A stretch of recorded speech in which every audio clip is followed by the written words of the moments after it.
Shot. Yeah, boy. Welcome, Outward friends.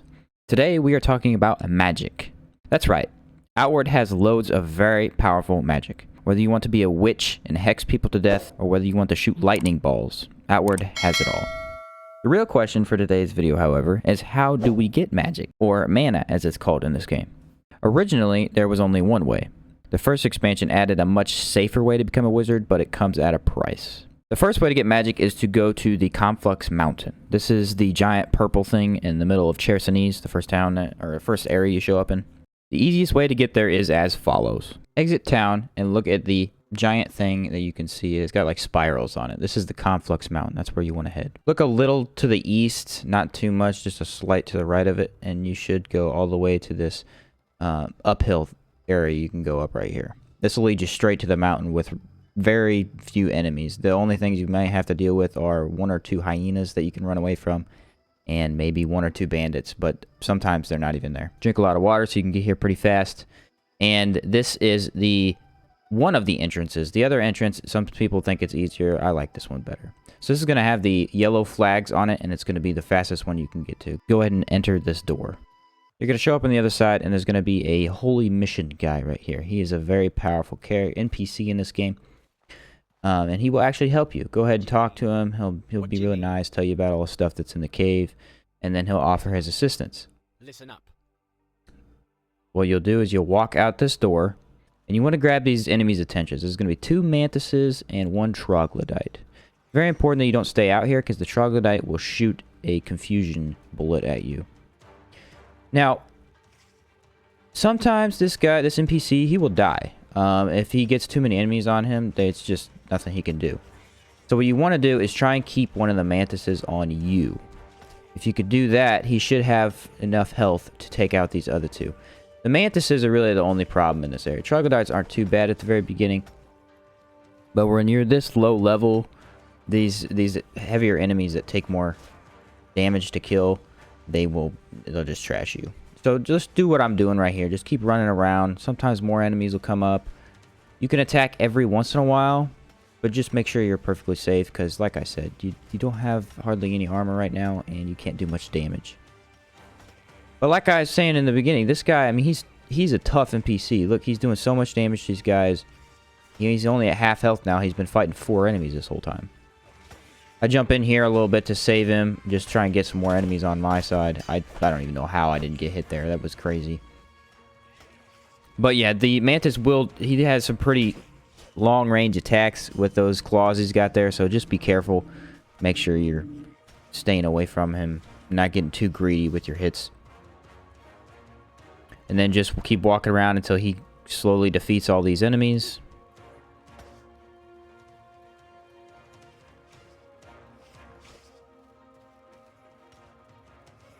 Maybe jump in, try and kill a trog or 2 here. Now, once you're at this point, you can actually just go do the rest of what I'm going to show you here. You don't actually have to kill him, because he'll finish him off. But the first thing you want to do is head to the right of the way you entered. There's a little cave to here. There's nothing over here other than a lever, really. Go ahead and pull that lever. That is one of 3 that we're going to have to pull. Go to the left of the door that you came into the cave at. It's a small cave that goes to the left. There is another leveler in here. There's 2 troglodytes. Just run past them. They're relatively slow attacks, so they should not get you. You can easily get away from it, I think. Now go to the other left entrance, which is at the far end of the cave. You're going to run in here. The lever's going to be behind the rock on the right. Be careful, because if you're running too fast, you won't be able to grab it. And also, that bomb guy, if he poisons you, will do a lot of damage to you. So just make sure you stay away from them. I did come out here and try to help this dude a little bit, because he was getting beat up by some trogs. But in the end, I think I had to forfeit that idea, because they tried to get me. Head to this door here. It should be unlocked. The gate should be open. And you can go to the next area. Once through the door, there will be a ledge. You will not be able to come back up through here. So just be aware of that. Go ahead and jump. This door right here leads outside. You do not want to go outside. That just leads you to the path you can walk up the mountain. Go to the left, and right here will be a very skinny bridge. Don't fall off. And also, there is a path to the right up here.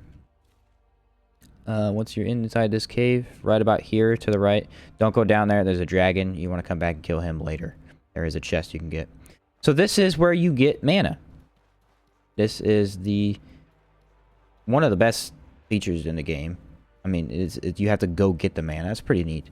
So what you do is you walk up this hill here, and you can talk to this. There's a merchant over there, but you can talk to this guy right here.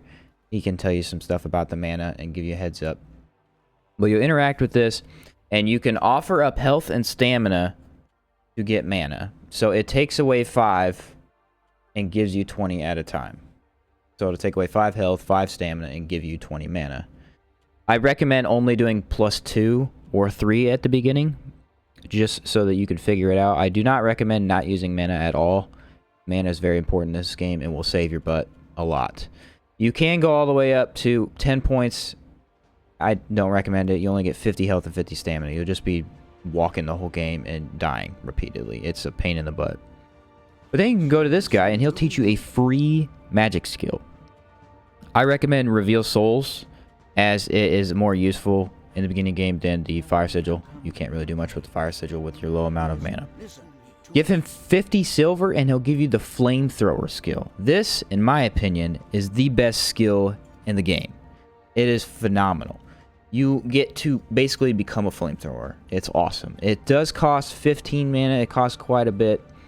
But you can take out most of the high-level enemies with this ability. It does use a torch up or a lantern. So be aware of that. You can just make a whole bunch of torches, though. They're really easy to make. The second way to get magic is to go to Harmattan. This is the town they added in the second DLC. Now, there's no way to walk here. That's the problem. You have to go to the traveling trader or traveling merchant, and you have to pay him 200 silver and 4 rations, and he'll bring it here. That's a pretty steep price, and at the very beginning of the game, you don't really have that option. Although, if you want, you could choose to not use magic at first, since you can't use much of it anyway, and just wait until you have enough silver to come here. Now you want to head all the way over to the big tower in the middle of Harmattan. There is a door right here. You just walk in, and there's going to be a couple different paths. It might seem confusing at first, but I'm going to make it clear. So there's mana stones that these guys are holding, right? That's the one you want to go into. The other two is like scholarly, talking to other people. Go into this one with the mana stones. There's going to be a merchant right here. She's a magic merchant. She'll sell you some magic trinkets and potions and stuff like that. This is the ley line. This is where you get your magic from. You just walk up to this, and you can once again grab magic. Now, once you have completed some of the campaigns, you'll have gained more health and stamina. You can actually get more mana than 10 points. I just found this out, actually. You can get a whole bunch of mana. The minimum is you cannot get any health less than 50 and stamina less than 50. So once you reach 50 on stamina and health, that's the max mana you can get. But you can keep increasing your health and stamina throughout the campaign because they give you potions and stuff to do that and passive skills. And that, my friends, is how you get magic in Outward. It's not too difficult. Just have to know where you're going. If you would, go ahead and comment down below what your favorite magic to use is, and I will catch you in the next video.